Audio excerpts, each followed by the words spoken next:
What's up, world? It's the Mighty San Quinn. And it's Wayne Hayes. And you're watching the Hustle Continues podcast, man. Yeah, yes. Once again, we're here. Yes, sir. You know what I mean? Another day. And I want to bring to you a solid stand-up character in my life. It's San Quinn through my whole career. You know what I mean? All the way back from when his mom got us together. Even before that, when we was in Lakeview as children. But you dig what I'm saying? Really, us rocking with each other for a long time, man. My brother MALO, man. Stand-up dude. Not a flaw about him, man. You dig what I'm saying? Make me get my backbone together. You dig what I'm saying? What's up, MALO? What's up, what you cover? How you doing, man? Thank you for coming, bro. Man, it's a pleasure. It's a real hustler, man. You feel me? Long overdue. Long overdue, without a doubt. Sir. Listen, man, Big MALO, heard so much about you. The record is impeccable. I checked the G files. It wasn't a stain on none of the paperwork. We appreciate you coming here. And I just, on the Hustle Continues podcast, we always trying to tell a story or tap in with people who has resilience, who never stop, who don't have a quitting bone in them. And so take us back, man. Where are you originally from? Man, listen, where am I originally from? St. Luke's Hospital, San Francisco, California is where I was born. Right. Mm-hmm. As far as the city, I think I was brought home to Fillmore. Mm-hmm. You feel me? I couldn't tell you where. You feel me? I done lived all over San Francisco. But I think our origins at the time, as young black folks, I think my parents initially moved me to Fillmore. I think so. You feel me? Okay, boom. So you a Frisco's Fillmore baby? No. No. I'm glad we say that. You feel me? Because see, what happens with me is kind of different because you feel me, coming from that area before the city was so divided. So we always moved around. Absolutely. So initially, like I said, when I was brought home, it was Fillmore. Then my family's in Bernal Heights, Alamany, Army Street, Sunnydale. My mother was out there doing her thing, and big shout out Charlita. love you, yeah, the Duchess indeed. Come on, so man. I'm the product of San Francisco to the fullest extent. You know what I'm saying? Right. What happened was my father had moved to Hunters Point. Okay. You feel me? And that's where my father is originally from. My father's from Hunters Point. Okay. Right. And so when I moved to Hunters Point with my father, that was pretty much the most consistent place that I could call home in my life. Even though me and my father was at odds and things was going, Hunters Point was where I was because that was where you grew up and where you was raised. I would have cousins in Fillmore, cousins in Sunnydale, but what happened to that relationship was the Peter Lee situation. Oh, okay. Peter Lee. You know about Peter Lee. Absolutely. So basically what you're saying is, rest in peace, Peter Lee. You know how we have, you have two sides of the family. Right. And hopefully you're blessed to be acclimated to each side. You had a side of the family, and you mentioned all these other places that you live. Right. But at some point, your dad put down the roots in Hunters Point. Right. So you grew up in Hunters Point, went to Right. the schools in Hunters Point, and Right. all of that. Right. And then you're old enough to have lived through the gang wars Right. in San Francisco's Right. in the 80s. Right. So around that time is when the legendary, rest in peace, Peter Lee was killed. Peter Lee. So what I hear you saying is, by you being from Hunters Point, Peter Lee was from Sunnydale. That's when the break came. Exactly. Go ahead. And so, unlike everybody else, I was still able to travel wherever I wanted to go because I was a fixture in each place already. My family was a fixture. We had a barbecue pit in Sunnydale. Mm-hmm. Like I said, my father was in Hunters Point. Mm-hmm. And Fillmore is, I got a whole family legacy. Mm-hmm. We have Macedonia Church. I just buried a cousin of mine, April R.I.P., at Macedonia Church. My family was there in San Francisco. April, that was with Kendall. April that was married to Ricky Reeves? You know what, bro? I couldn't tell you, but if she just passed away, then that was my cousin. They just had her funeral Yes, a couple days ago. they just had her funeral a couple days ago. That's family too. Yeah, that was That's my your cousin. family, right? Yeah. Absolutely. Yeah. And all her children are my cousins. Yeah. So to see how we do it, that's San Francisco. These niggas right cousins. There. You feel me? The hustle continues. And the tweak Lil is, Ricky now. And the tweak is, my grandfather, the late great Pete Holmes, passed in Jonestown, Guyana. Wow. So that's his sister's daughter. Okay. Right, so that's all San Francisco, the That's whole San story. Francisco you feel me? history. Even down to Jonestown, San affected Francisco. my family. in Okay, San take us Francisco. back to the 80s with the break. Yeah. You growing up in Hunters Point, Right. and then the gang shit happened, and how did that affect your Yeah, life? yeah, so all of a sudden now, you know, I'm young, naive. I'm used to traveling, going to the Girls and Boys Club in Fillmore, the one in San Bruno. I'm up in Hunters Point on the hill, and all of a sudden it's tension, and I see other people catching more than me. Right. And so what happens is it starts to spill over the wire. Now folks is testing me, like, how was you over in Fillmore, MALO with them? Or in Sunnydale with them, or if I'm in Hunters Point with them. And so now I had a whole nother fight. To where I was one of the youngsters that had to get on the bus and say, when they say, where you from? I'm from my mama. Yeah. But in my case, saying I'm from my mama really meant something. Yeah, hell yeah. And we'll leave it at that. But yeah, indeed. So Mom's is off the shelf, man. and to the degree I will say, since we're gonna talk about the '90s, I have to say that my mother was also instrumental in stopping that violence. Yes, she was. You know, she had a caravan where she drove the brothers from Hunters Point and Sunnydale and Fillmore all together and brought them together to stop the violence, and even was instrumental in setting up programs to help get them jobs.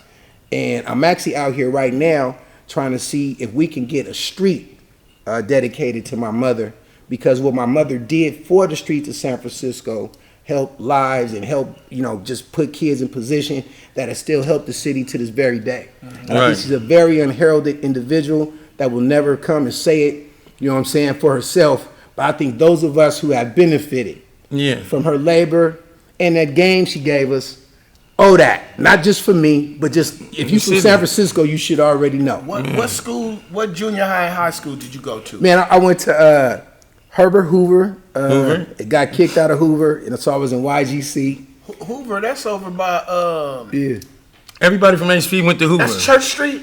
No, that's Everett. Oh, that's Terraville and all that. Oh, okay. Yeah. They was getting bused. Everybody got bused. From the point to And none of to us go Hoover. to school where we lived at. Yeah, They moved you from out your house. And they then was busing us. from there, I was supposed to go to McAteer, but me and my Samoan folks, Joe King, had caught a case early, and so they had to separate me and Joe. Shout out to Big Joe. You know I had to shout you out. Me and Ooze had to be separated, so now I'm at Woodrow Wilson.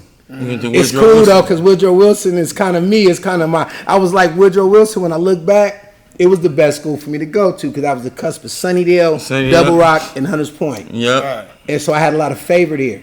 Yeah. I had some haters, but I had some favor there. So, you know, I'm a Woodrow Wilson warrior for sure.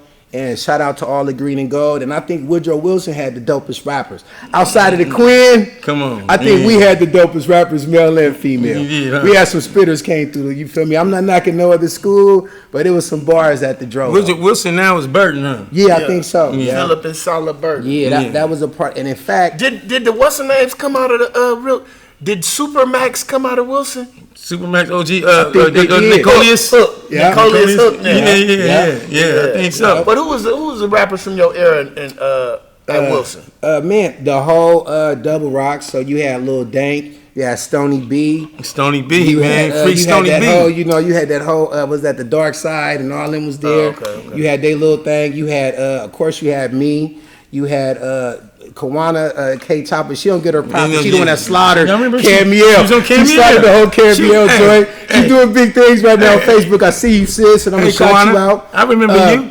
It was a K Love. Yeah, K Love. Yep, Yeah, it was yep. K Love. Yep, Yep, she was She fire. won nights in a row. Yeah, she won nights in a row. Yeah, that's what I was just trying to be a young trying. Exactly. We was all Yeah. trying. So I still shout look out up to to her sis. for that. She still big sis. And for then that. who else we had? We had an old school cat named Chico. He was ahead of his time. He had a beat with the Jason Voorhees. So he hit the talent show with the Jason Voorhees beat. It just told you, know what I'm saying? It was so that was his slap. Who else? Man, 11-5. We had a lot of artists there. That whole Then they had you. Yeah, for sure. But at the time, you know, I was more into MCing. Yeah. You feel me? All right, Battling and such. So it was a point in this conversation when I felt like it was going to be a barrier, and you was going to really kind of give us some impactful information around how the war Yes, sir. affected you. Yes, sir. Right. So take us there. Bring us from that high school transition into manhood, and how did the gang violence affect you as a young black man? Absolutely. So I had them. They wanted me to make a choice, and you know, I had to stand. And this is where for me now, I want you youngsters to really understand this story too, because there was no choice to be made. I had made a choice. They said Fillmore, Hunters Point, or Sunnydale. You feel me? Or Lakeview, and I said San Francisco. Right. I said San Francisco. I said the sucker free. Yeah. They said Hunters Point. I said the sucker free. Yeah. They said Fillmore. I said the sucker free. kept Now as far as Hunters Point, I can never front on what made me who I am.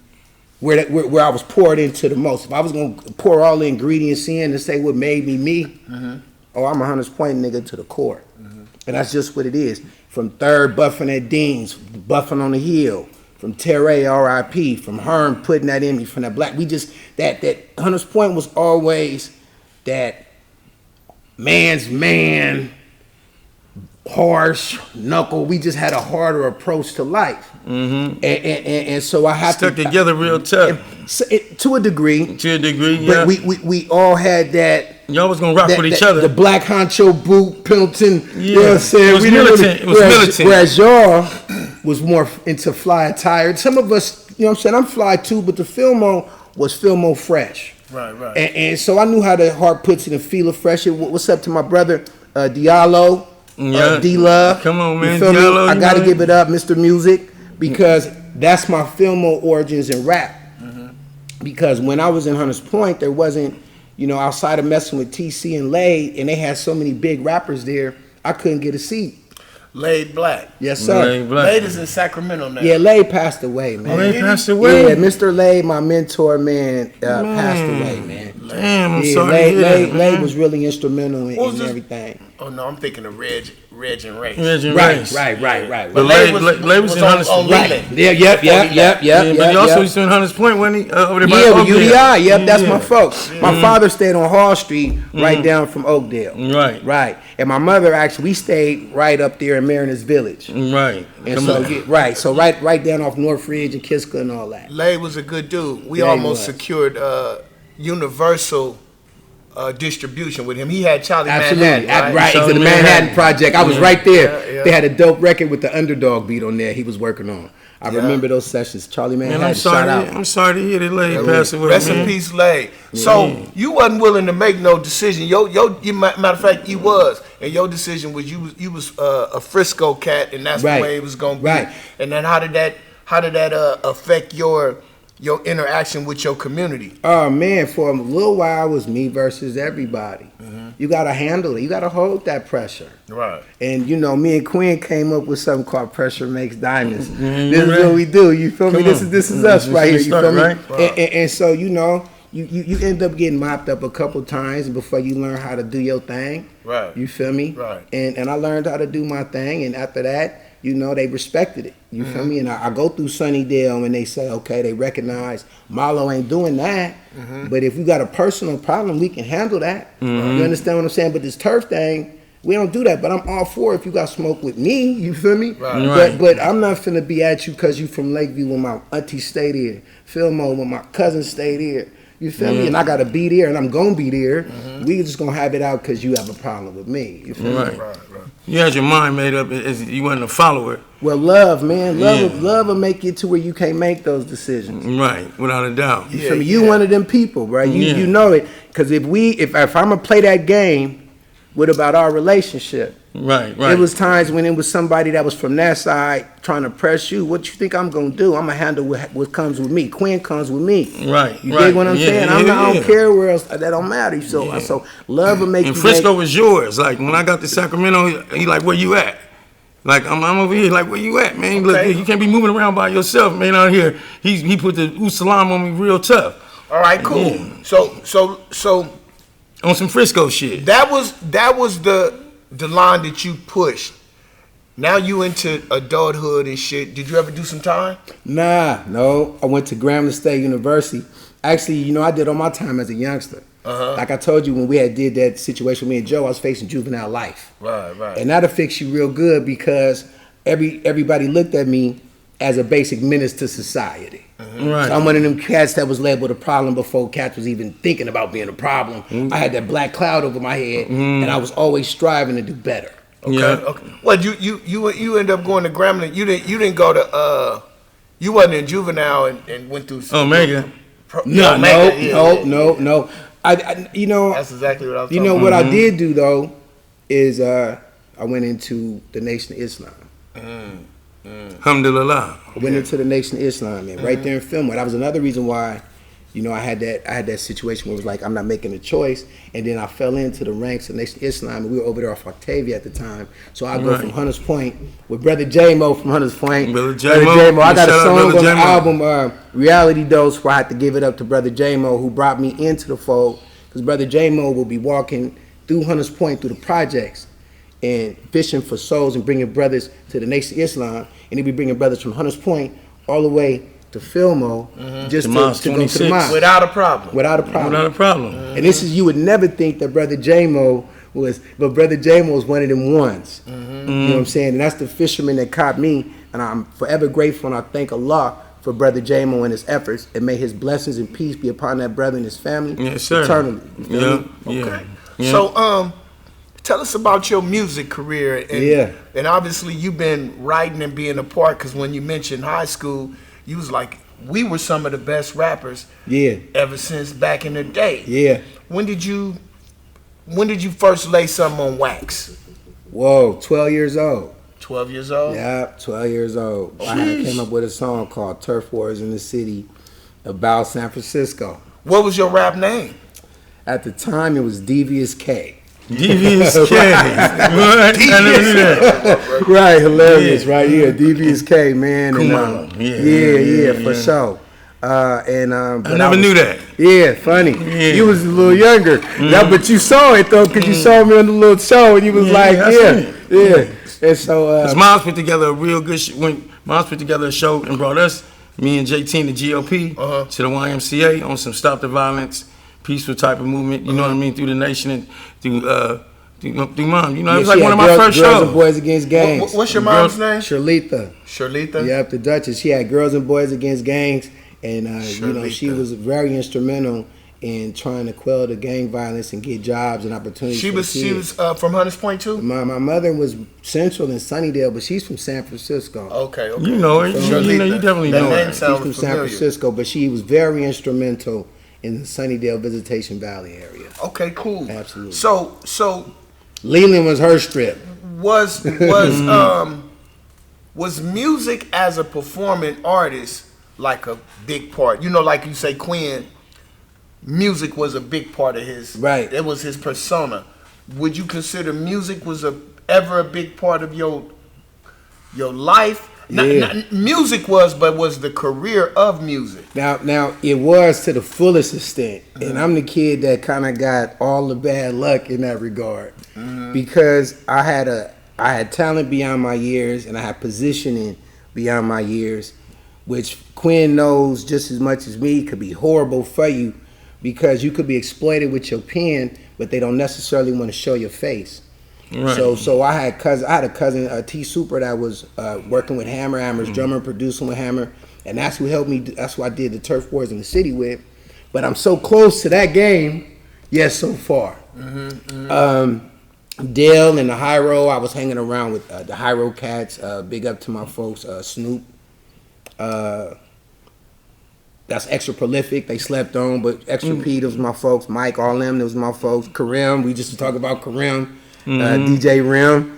I had a bunch of exposure, but the biggest moment I had was 94, 95, when I was able to really meet and get close to Tupac. And at the time, I had kind of gave up on rapping, but, you know, so I was just doing a school thing, because I think in 95, me and Quinn had a real difficult year.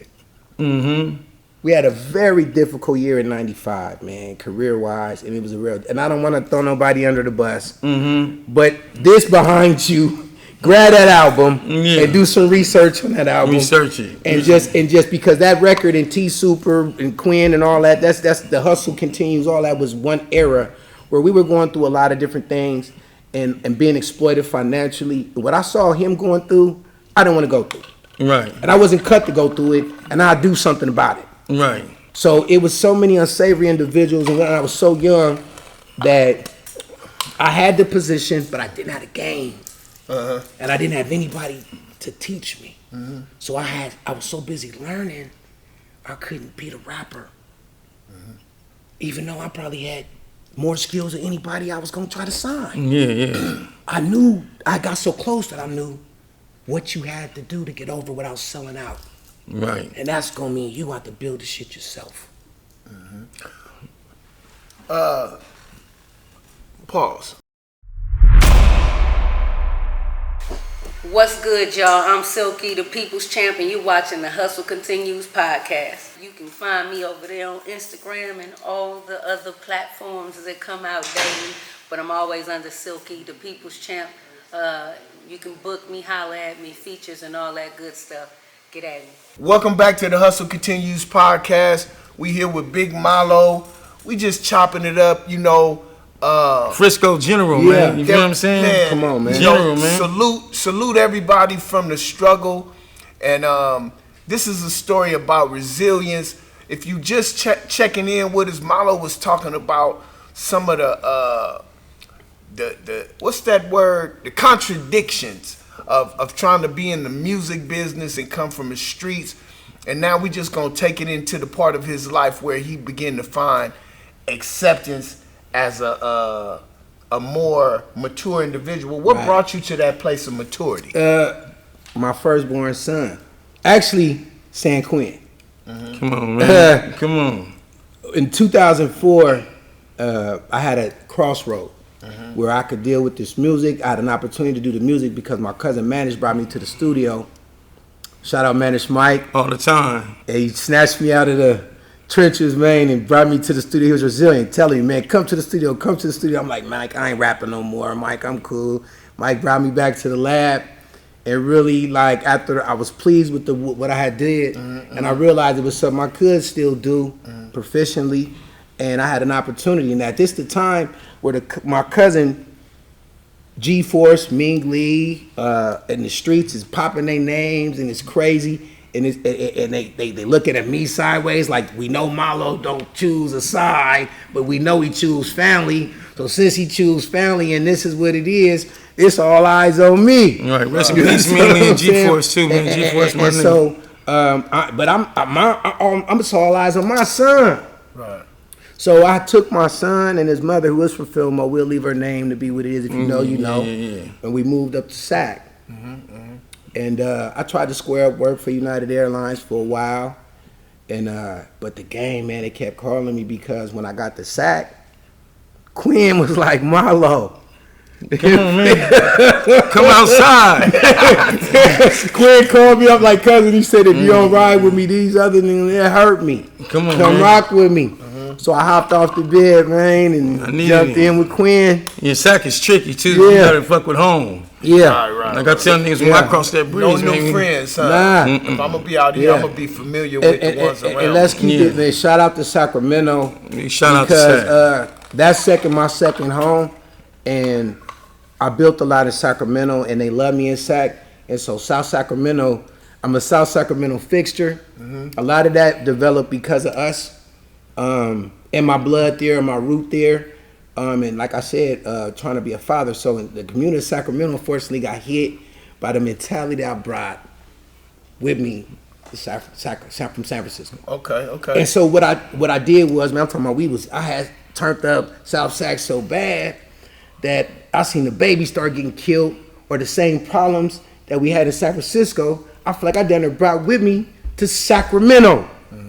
So now the two places I love more than anything else in Sacramento, Oak Park and South Sacramento, have friction, and I'm in the middle again.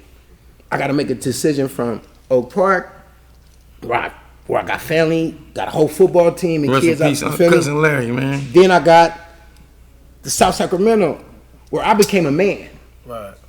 raised on a family in South Sacramento. You feel me? So again, you know, I'm in the middle of that, and that was crazy. And the Queen like, MALO, let's rap. I ran off with Quinn and it was cool, and we started doing the music, and then that's when my mother caught a case.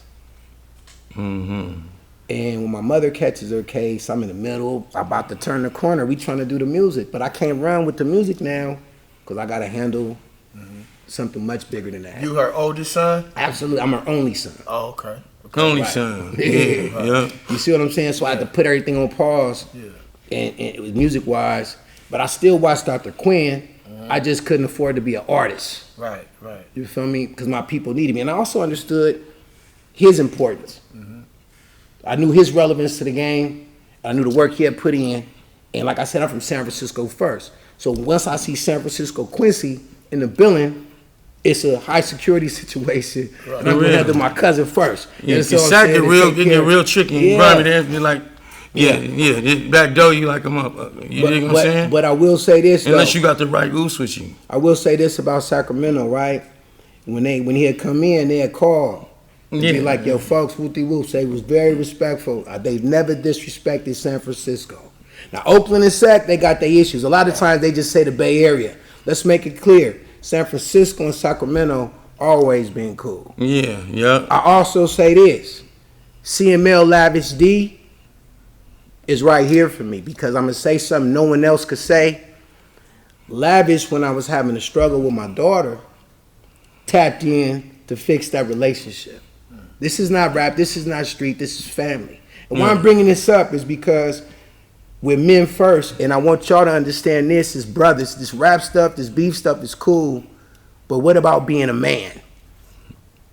Being a man should come first. Yes, it should. So when I had the opportunity to go to Sacramento and grow, it was cool. I started a football team, and it wasn't working out, so I joined the football team and became the president and the head coach of Oak Park Buccaneers, the kids there. And I had the pleasure of raising so many young kids up under me. A lot of them rap in a group called the Shooter Gang.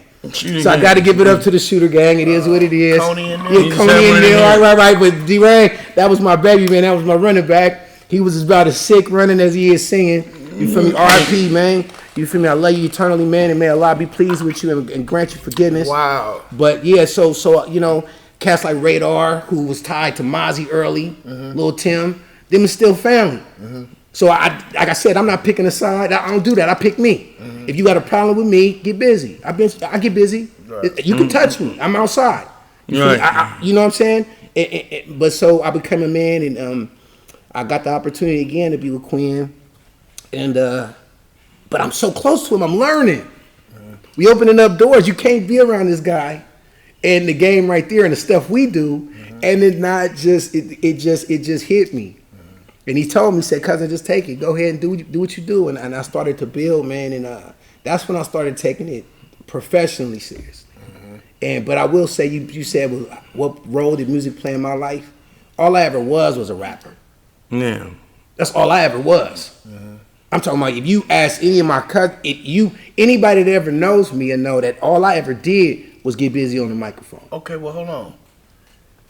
Give their ass a bar real quick. Come on now. See, that you want me to You the first one to spit on it. Look. Yeah, for sure. You the first spit on it. It could be something you wrote, but just give them a bar. Let me see. Kick something. Let's see. First time ever on Hustle Continues. My yeah, you know, MALO kick I'm first rap. I'm going to tell you how we do it just because it's the first rap, and on the precedent, I'm going to set the precedent. The inaugural rap. Let me see. What do we do to him?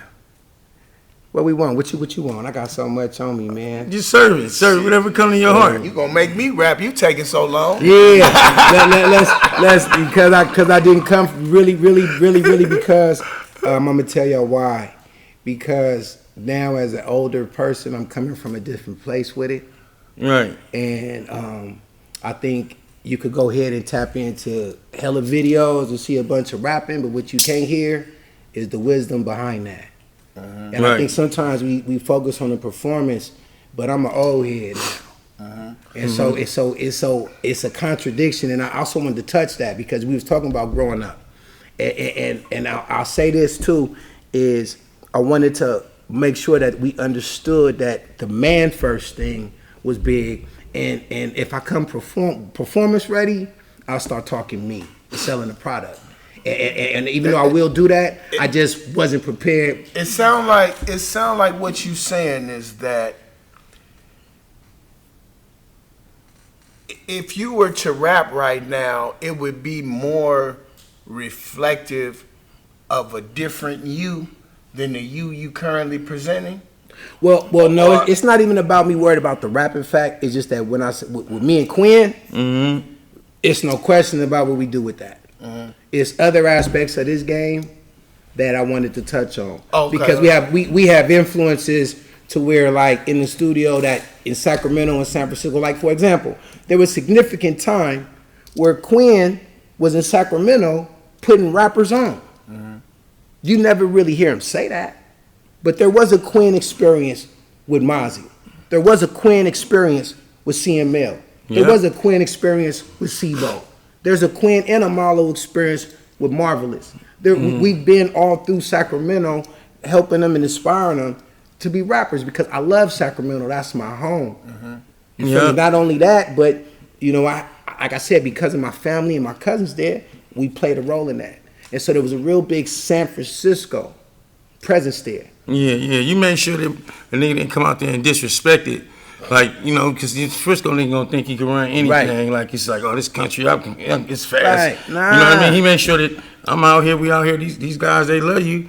Carry your Frisco, but be respectful. Be respectful. King. Yeah, you know what I mean? Because that led to how we get the problem with Lavish and the live wire situation. Right. Where Lavish was being a man when he decided he wasn't gonna throw a son, a little boy that he decided to take responsibility for as a man under the bus and stood his ground. Right. So let me ask you a question.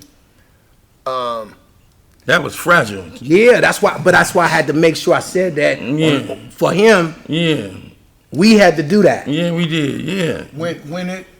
So do you have any new material? Absolutely. I got a bunch of new material. Currently, we are sitting on, like I said, the reality dose. Man, just tell them you didn't want to burn down the camera, man. No. You didn't want to burn the camera down with that gas. It's okay. Listen to me. Yeah. Now, what I want y'all to do is you said freestyle. No, I never said that. Okay, or just said give them a bar. Just give them a bar, right? Yeah. And I'm saying, give me a moment. We got YouTube. I got about 15 videos hot right now. Tell them where they can find them at. Big MALO 415 on YouTube. Check me out. Grab some of them albums, listen to me, see what's happening. Crack the equator. Yeah, and then me and Quinn had cracked the equator, but me and Quinn is the Block Foundation. Yeah, we the Block Foundation. We a tag team since we a tag team. Come on, so it's man. like, I'm the secret. You got Quinn and Mess. Quinn and Mess. That's the thing. Right. That was that explosive mode. Right. That's crazy. Yeah. That's crazy. Shout out Marv. Marv got big influence, man. Bounce back. Shout out. Round ball. Even when we got into the situation with Marv, it was still me and Quinn. Yeah. I had Block Foundation. Yeah. People thought that it was Quinn that went. That now I said Quinn. I told Quincy. I said, listen, cousin, we not gonna do nothing with him. Y'all love one. This is Frisco first. You're right. Let's tone it down a little bit. Because I was running around there trying to, like, I was looking for the Bloods to put them into the game. Right. So I thought they was in Sacramento. I'm like, what game did this nigga join? Where they at? And so I said, I'm going to go right and I'm going to live in Sacramento. Right. I'm going to find these motherfuckers and put this nigga in this game and tell him he can't be no Blood from field mode. You know, that's all it was. That's what it was about. But it was, they really supported him and shit like that. I found out that they really love his music and his cut come from Frisco, man. Everything a real Frisco motherfuckers went through, from your mother to Honest Bob to my dad to you know what I mean, all our lost souls and all the ones who walked the yards of the penitentiary. Is believable what he said because of what they been through. You know what I'm saying? We mentioned that you had a bunch of joints on YouTube, but let everybody know where your socials so they can follow up with you. Oh yeah, so in the definitely. My Muscle Music right now, music group with you can find me on My Muscle Music everywhere across any social media platform. Big MALO 415, Facebook, all that stuff, social media platforms. Like I said, take that YouTube content in because I'm gonna keep giving y'all stuff. Grab them albums, there's several of them, there's too many of them. And they looking for Big MALO? Yes, sir. Yes, sir. And it's actually B.I.G. MALO. That's believe in God is B.I.G. MALO. It's believe in God's mercy and live on. Right. It's because without God's mercy, we ain't got nothing. And so what I am before I'm anything else is the only thing bigger than San Francisco is Islam. I'm a Muslim. Right. I'm a proud Muslim because when I was facing death and facing life and all the different things, and I had nobody there, and I felt like it was me against the world, and it had nothing but a prayer was enough. A prayer was enough. Yeah, it separates you from the regular people in the world. So what you see here is the product of resilience in prayer. In prayer, 5 prayers a day. So I brought cats like Quinn to the masjid. Yeah, we made Salat out there together. We dedicated a whole record to the streets and our people to expose them to Islam called The Beautiful Struggle. Following what my brother the Jacker was doing, we was just trying to expose the kids to God, give them some of what we call the deen, the straight way. And so where the friction came with that was Tim, I guess Mozzie, comes out with A Beautiful Struggle. After him. After me, which was an issue for me because I dedicated Beautiful Struggle to the kids in Sacramento specifically. I wanted to give them God. I wanted to give them a trail to some righteousness. And we get hit with the hell gang. Now listen. Yeah. It is what it is. I'm only stating the facts. We went from the really Beautiful facts. Struggle, the trail to Islam, and the straight path to the hell gang. And as far as the Zilla is concerned, shout out Killer Dirk, cousin, I love you. And I wish I got to see you while you was home. And anything you need, you already know what it is. But yeah, we gotta just respect. Like I said, this is That's about the being truth. a man It's the first. truth. We really had the beautiful struggle. See, people say hating. The apple wanted to be an orange, right? And the apple couldn't be an orange.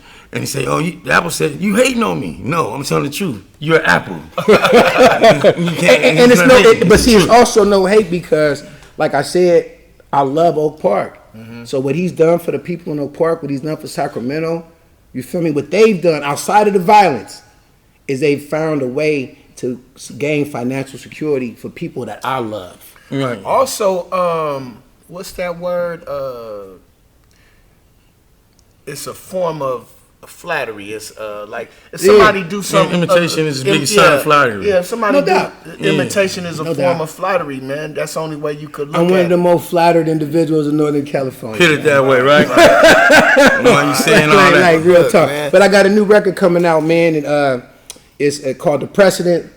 I got Spice on there. I brought back Spice. I got One of the best in the game. no doubt. Spice still barring.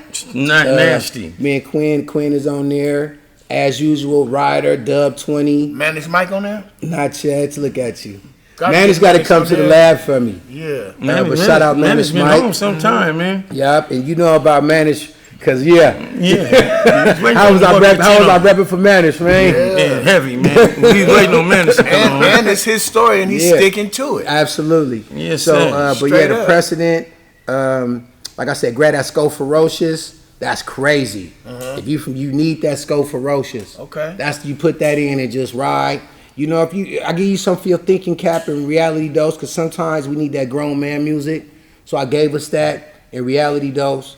The precedent is gonna have a lot of stuff that the Bay can relate What's to. the precedent is the newest one? Yeah, that's dropping. Go get that Yeah, precedent, the precedent. yo. Yep, it's going. It should drop around the same time they upload this. We hope. I'll try to get that corroborate that. with Okay, the stay all here. right. But yeah, it was a pleasure to come down here because me and Quinn got From where? I'm coming from Baltimore, Maryland, man. Come on, Baltimore, man. Murderland. Come on in, You know what I'm man. saying? He said it's You know nice what I'm out saying? there, man. But look at me again, right? Look at me again. I'm between two monstrous mountains between Baltimore and DC. Cause I got to give it up to my DC folks. You feel me? Yeah, And Mr. Malpractice from Northeast, Northeast. up and coming battle rapper. You got to tap into Malpractice. Yeah. And like I said, that East Coast been real good to me, but no place like home. Man, you ain't never lied. One thing that I can say is having moved to another state and you know, did my thug thing, put the paint where it ain't. Where was you at? I was in Georgia. Georgia. I was up north with Amigo boys. I was in Lawrenceville. My son in bought a Georgia house now. out there. Yeah, you know, they ended up having a big gang come from there. Yeah. As you left, they didn't- Shout out Stone Mountain. You Yeah, know what I'm Stone saying? Mountain. But I just want to encourage all brothers and sisters, if you, no matter where you from, let your nuts hang and go somewhere else. Yeah. Go somewhere else and do your game, work and articulate in other places. Yes, sir. It'll be impactful to your life, and at least no one can say that you didn't do it and that you're a local yokel. You know, spread your hustle. Local joker. Yeah, spread your hustle, man. Yeah. Man, we appreciate you coming. Yes, sir. We're going to have you back. Already, you know what I'm saying? No doubt. Because it was so many ways we could have went with this. Right. And I think the next time when you come back, the precedent been done dropped. Right. And we can focus in on the music. Yes, sir. And then I'll give y'all what y'all asked for. You give them some bars? I'll come to rap for y'all. But when I come to rap for y'all, I want y'all to pay attention and go grab that music, because I'm going to give y'all some history in these bars. I'm going to give it to you. And I'm going to come off the melon for you. Okay. So you really understand what I do. Well, come on, then. So you really understand where it comes from. I was going to go to banging on the table like listen to me, and would you not? And you'll bang on the table for sure. We'll get one in. Right. But that's where I come from. I come from banging on the table. And you know what's sick? I ain't never seen nobody do that, but that's what we do. Yeah. We bang on trash cans, tables, man. We spit this, and that's how we do it. But I want to give a shout out, man, to an exceptional individual in my life, man. My son, man, No Love Mar. Come on, man. He represents everything a father could ever want out of a son. Yeah. Because we got it from the mud. If you got a father like me and you could become like him, that's what the game is all about. And that's what the sacrifice of being a man is about. Right. When you see Zaki and Lil Quinn, Yeah. What's up, boy? that's our Maybach. That's our mansion. That's the sacrifices we made being a man and a father first. And I just want to represent that. Yeah. And that's why I came on the platform. I didn't want to turn down the rap, but I also wanted them to know it was bigger than rap here. No, man, you know, some cats see the mic and they can't do shit but rap. But at the end of the day, you know, to be able to stand on who you are as a man and don't need no special sauce on that, that's impactful. So I salute you. And it's baked, so if you got something to say, we always gonna get put your back melon to on display. You got action. Hey, look, we appreciate having you, man. Until we see each other again. Yes, sir. Much success, man. Salute the long way. Man, Let's keep going. Yes, sir. Assalamu alaikum. Alaikum salam, sir. Yeah, y'all said the Hustle Continues podcast. Big MALO, Wayne Hayes. We signing off.